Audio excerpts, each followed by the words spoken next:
What if one of the best answers to China's global trade wars isn't some massive, tariff deal, but simply giving a migrant worker better access to schools, housing, and social insurance? Yeah, I mean, that sounds completely disconnected at first glance, right? Right. We usually think about international trade through, I don't know, state subsidies or currency valuations. Mm. But if you really look at the underlying economic engines, the personal financial security of the Chinese working class is this massive, totally ignored driver of global market dynamics.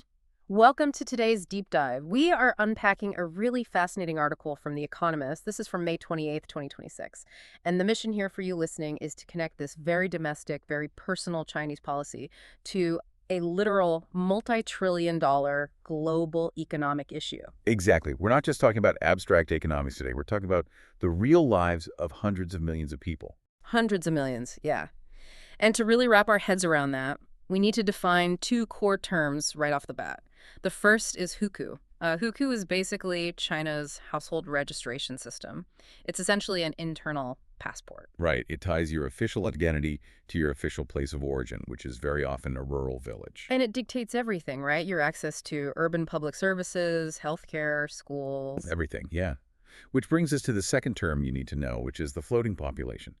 This refers to people living and working away from that registered hukou home. So we're talking about rural migrants, but also, just urbanites who move to a different city for work. Right.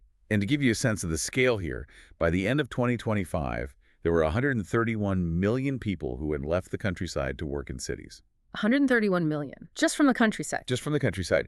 If you look at the broader floating population as a whole, it actually exceeded 357 million people. That's more than the entire population of the United States. Yeah. Imagine an entire America's worth of people operating in this permanent state of temporary status within their own country. It's wild, which, leads to the main question for today. Can a domestic registration system really impact global trade friction? Well, here is the surprising link.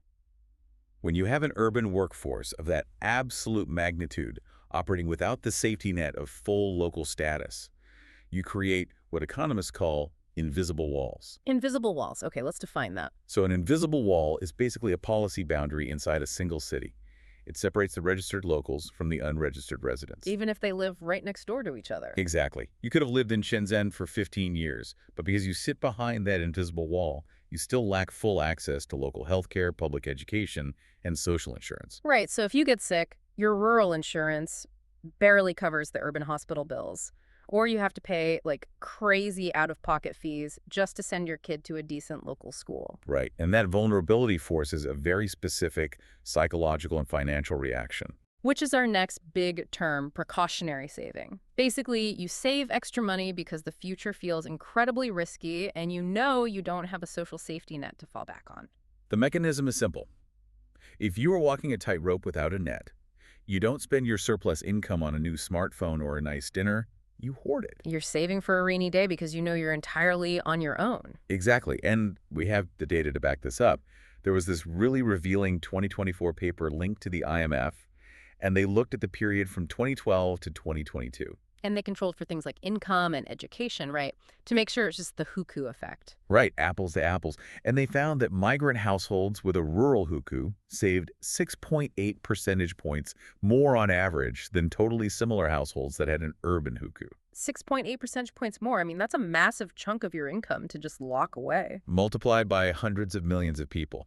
Yeah, I like to think of it like an analogy for you listening. It's the difference between frantically saving up to buy your own umbrella because you know you'll be out in the storm versus knowing the city is going to provide a shelter when it rains. That's a perfect way to look at it. So if people felt more secure about education, healthcare, and retirement, wouldn't they naturally spend more? They absolutely would. And that is exactly where this domestic issue blows up into a global trade problem. Okay, walk us through that ripple effect. So hundreds of millions of people are engaging in heavy precautionary saving. What happens? Domestic consumption stays chronically weak. People aren't buying things. Right. But the factories don't just stop making things. Exactly. Chinese firms still have this massive excess of goods, solar panels, EVs, consumer electronics. And because the domestic market won't buy them, they have to sell them abroad. Which creates an export surplus. just to quickly define that, is what happens when a country sells way more goods abroad than it buys from other countries. Right. So they dump all these excess goods onto global markets. Mm. And that widens the export surplus, which instantly angers trading partners in Washington or Brussels. Because it looks like they're intentionally flooding the market with cheap goods. Exactly. They see it as dumping, and they retaliate with massive tariffs and trade wars. Wow. So I want to push back on something here, or at least clarify it. This really challenges that old stereotype in the West, that Chinese migrants are just, culturally thrifty. Oh, entirely. It's not some innate cultural trait. It's a systemic incentive. They save because they are deeply exposed to risk. And that domestic thriftiness directly fuels international trade tensions. It's just fascinating. Yeah. So, okay, the government obviously knows this, right? They know they need people to spend money. But reform is uneven. Very uneven. So how do we actually measure what's happening with reform? Well, a 2024 study came up with a great metric for this called settlement probability. Settlement probability. Yeah, it's basically a statistical estimate. It looks at all the official hurdles in a city like point systems or Social Security minimums and calculates how many floating residents could actually qualify for a local hukou. Okay, and what did the study find? On paper, it looks like a massive success. In the average city, the settlement probability rose from 46.9% back in 2011 to an incredible 94.6% in 2024. Oh, wow. 94.6%. So almost everyone can settle down. In the average city. Let me just add a huge caveat here for our listeners, because that sounds like the problem is solved, and it is definitely not. Right, not even close. Because in Beijing, the settlement probability is a mere 0.19%, not even 1%, and in Shanghai, it's only 1.44%. Exactly. The megacities where the actual high-paying jobs are remain total fortresses. Yeah, and The Economist noted that when you weight that settlement probability by GDP, like where the actual economic power is, that national average drops to less than 80%. Right, so the wealthy cities keep the walls high. But there's another really interesting trade-off here involving the rural land allocation rules. Yeah, let's get into the land rights catch-22. Because you might be wondering, why doesn't China just abolish the hukou system overnight? Well, the system actually serves a huge function for the government. It prevents massive slums from forming during economic downturns, and it preserves this rural land system. Rural land acts as this kind of ultimate safety net, right? Exactly. In China, rural land is collectively owned by the village. If you have a rural hukou, you have a right to a plot of land there. So if you lose your factory job in the city, you aren't just homeless on the street, you can go back to your village and survive. Right, it's an off-the-books welfare system. Yeah. But here is where it creates a huge bottleneck for reform. Okay, lay it on me.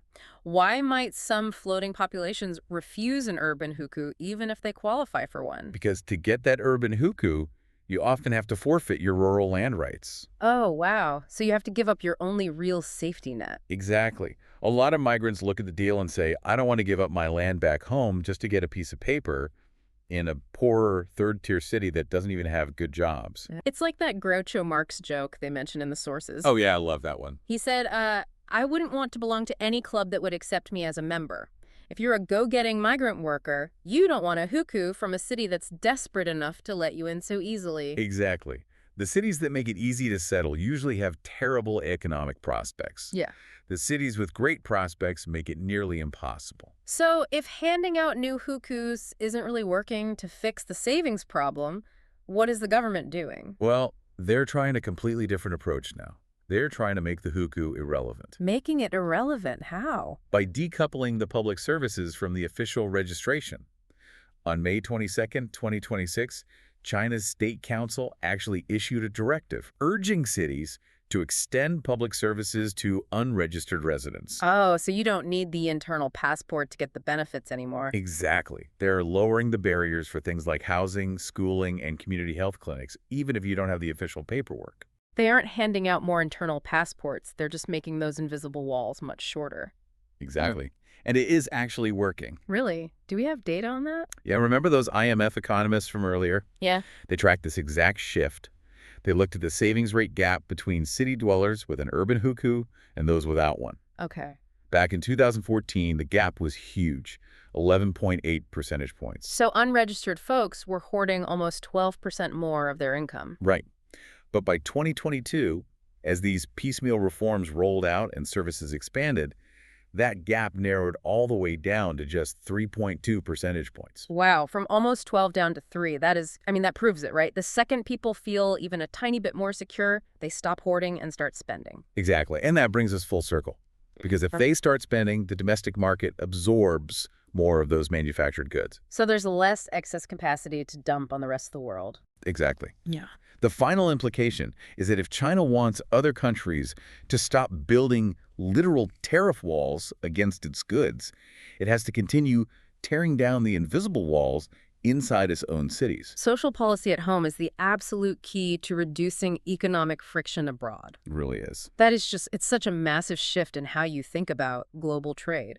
But, you know, as we wrap up this deep dive, there's something else I want to leave you, the listener, with to kind of mull over. Yeah, what's that? We've talked so much about the economics, the savings rates, the trade wars, but think about the social psychology of this. As these invisible walls continue to lower and public services finally decouple from that official registration paper, how is that going to change the very psychological definition of what it means to be a local in a 21st century megacity? That's a profound question. Right, because if belonging to Shanghai or Shenzhen is no longer defined by a piece of paper, but just by the fact that you live there and use the schools, how is that going to reshape the identity of this whole next generation of China's urban youth? It changes everything about who they think they are. Exactly. Well, thank you all for joining us on this deep dive. I hope it helps you keep questioning the invisible walls in your own economic ecosystems. See you next time.